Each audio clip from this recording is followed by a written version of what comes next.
మీకు మచ్చొచ్చేలాగా మిమ్మల్ని తప్పుగా చెప్పేలాగా ఎక్కడ మాట్లాడలేదు.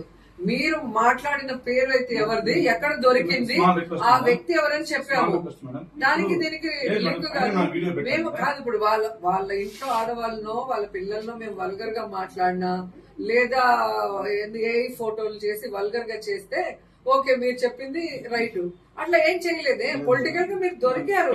దొరికినప్పుడు యాజ్ ఏ పొలిటికల్ పార్టీగా మీరు తెలుగుదేశము వీడు ఈ విధంగా దొరికాడు, వీడు రైట్ హ్యాండ్ అని చెప్పేది బాధ్యత మాది. లేదంటే ఎట్లా కింద ఉండే కంటెంట్ ని పైన పోలీస్ ఆఫీసర్ సపోర్ట్ చేసినట్టు రాకూడదు కదా. కింద మీరు అలిగేషన్ నా ఇంటర్వ్యూ కింద పెట్టారు మేడం. సో అది ఎవరు ప్రజెంట్ చేసినట్టు మేడం ఆటోమేటిక్ గా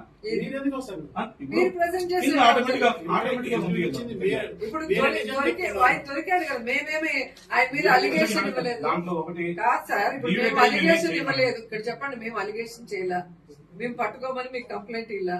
ఆటోమేటిక్ గా వాళ్ళు దొంగతనం చేస్తూ దొరికారు. ఆ దొరికిన వాడు టీడీపీ వాడు ఎమ్మెల్యేకి రైట్ హ్యాండ్ అన్నప్పుడు మీరెందుకు, మిమ్మల్ని ఎందుకు మేము తప్పుగా అన్నట్టు మీరు ఫీల్ అవుతున్నారు? నాకు అర్థం కాదు. వాళ్ళు కంప్లైంట్ ఇచ్చారు, ఎంక్వైరీలో 15 days లో కంప్లీట్ చేయాలి. 15 days లో కంప్లీట్ చేయడం కోసం డిఎస్పీ గారి దగ్గర పర్మిషన్ తీసుకున్న తర్వాత దీంట్లో వాళ్ళు ఎవరైతే ఆ స్క్రీన్ షాట్స్ ఉన్నారో దాని ప్రకారం పిలిపించాము. డివేట్ అయిపోయి ఏది చేయం మేడం. ఎవరు కంప్లైంట్ ఇచ్చారు, ఏం కంప్లైంట్ ఇచ్చారు చెప్పండి. మేడం వాళ్ళు ఎమ్మెల్యే గారి యొక్క వ్యక్తిత్వాన్ని దెబ్బతీసే విధంగా వాళ్ళ మీద ఫాల్స్ అలిగేషన్ చేశారు, ఇచ్చారు మేడం. దగ్గరికి వెళ్దాం వస్తారా? ఫ్లెక్సీల్లో ఆయన ఉన్నాడా లేదా? తెలుగుదేశం సార్ ఇది కేసు. మీకు కంప్లైంట్ ఇచ్చారు తెలుగుదేశం వాళ్ళని మీరు అంటున్నారు కదా. మీరు వాళ్ళ మనిషి కాదు అని వాళ్ళు ప్రూవ్ చేసుకోమనండి. మీరు చెప్పాను కదా, ఈనాడు పేపర్ లో ఉంది, రిటర్న్ గా రికార్డెడ్ గా ఈనాడు పేపర్ లో ఫ్రీగా వేయరు. ఫ్లెక్సీలు 100 మంది పెట్టుకుంటాను మేడం. నేను దాని రికార్డ్ లో ఆన్ పేపర్ తీసుకొచ్చుకోవాలి కదా. నేను ఎంక్వైరీ చేస్తాను, నేను కేసు రిజిస్టర్ చేయలేదు. మీరు ఉండేది నగిరి హెడ్ క్వార్టర్స్ లో ఉన్నారు, పోలీస్ స్టేషన్.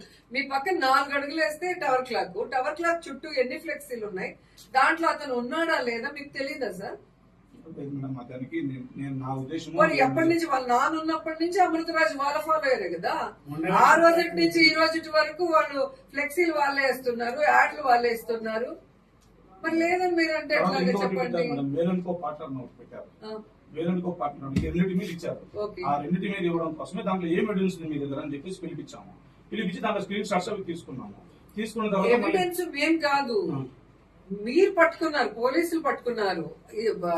బియ్యం ఎక్కడ పట్టుకున్నారు, ఎవరు దాన్ని స్మగ్లింగ్ చేస్తుంటే పట్టుకున్నారు మీరు చెప్పారు సార్.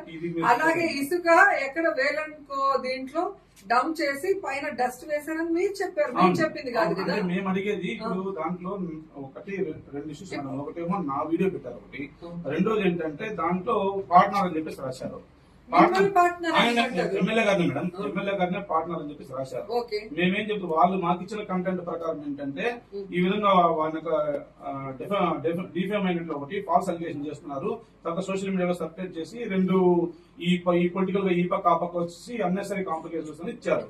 దాంట్లో నేను కేసు రిజిస్టర్ చేయకుండానే ప్రిలిమినరీ ఎంక్వైరీలో భాగంగానే ప్రిలిమినరీ ఎంక్వైరీ చేస్తే ఇంకా కూడా కంప్లీట్ కాలేదు మేడం. ఇక్కడ 2 విషయాలు ఉన్నాయి సార్. వాళ్ళు మాట్లాడేది క్యారెక్టర్ అసోసియేషన్ చేస్తూ ఎన్ని పెట్టారో వాళ్ళు చూడండి. మీరు మీకు వీడియోలు అన్ని ఇప్పుడు పెడతారు, అది డిఫరెంట్. ఇది వేలు అనుకోలో డంపింగ్ యార్డ్ లో ఇసుక తెచ్చి డస్ట్ ఫిల్ చేశారని మీరు చెప్పారు. ఆ వేలు అనుకో ఎవరిది, అతను ఆయనకి ఏమవుతాడో అక్కడికి వెళ్ళి అడిగితే చెప్తారు కదా. ఇప్పుడు యాజ్ ఎ పొలిటికల్ పార్టీగా ఒక అధికార పార్టీ తప్పు చేసినప్పుడు మేము చెప్పడంలో తప్పు అంటే, మా గవర్నమెంట్ లో మేము తప్పు చేయకుండా ఒక్క ఇది కూడా పట్టుకోకుండా మమ్మల్ని, నన్ను, నా బ్రదర్స్, మా హస్బెండ్ ఎంత మాట్లాడారు తెలుసా? మిమ్మల్ని నేను చేయదని చెప్పలేదు, అది మీ రైట్. అనేది ఇప్పుడు మీరు చెప్పని పేర్లు మేము చేయలేదు.